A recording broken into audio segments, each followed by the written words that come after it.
জীবনের যে কোনো ছোট বড় সকল সমস্যা থেকে কিন্তু খুব সহজেই বেরিয়ে আসা যায় যদি স্বয়ং হনুমানজি রক্ষাকর্তা হিসাবে সব সময় তোমার পাশে থাকে, সব সময় তোমার মাথার উপরে স্বয়ং হনুমানজির হাত থাকে।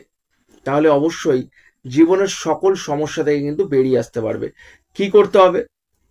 প্রতিদিন স্নান সেরে শুদ্ধ বসনে বা শুদ্ধ মন নিয়ে, শুদ্ধ বসন হোক বা না হোক, স্নান করো বা না করো, অবশ্যই শুদ্ধ মন নিয়ে হনুমানজির এই মন্ত্রটি 11 বার কিংবা 108 বার, যেটা পসিবল হয়, অবশ্যই জপ করো।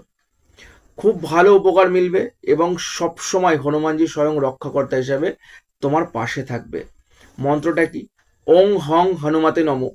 এই মন্ত্রটি এভরিডে জপ করো এবং মঙ্গলবার দিন বিশেষ করে যদি বাড়ির আশেপাশে যে কোনো মন্দির থাকে, হনুমান মন্দির, অবশ্যই একটা চামেলি তেলের প্রদীপ জ্বেলে আসো।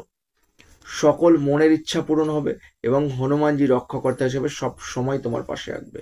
যদি ভিডিওটা ভালো লাগে অবশ্যই একটা শেয়ার করবে, কমেন্টে জয় হনুমানজি লিখবে।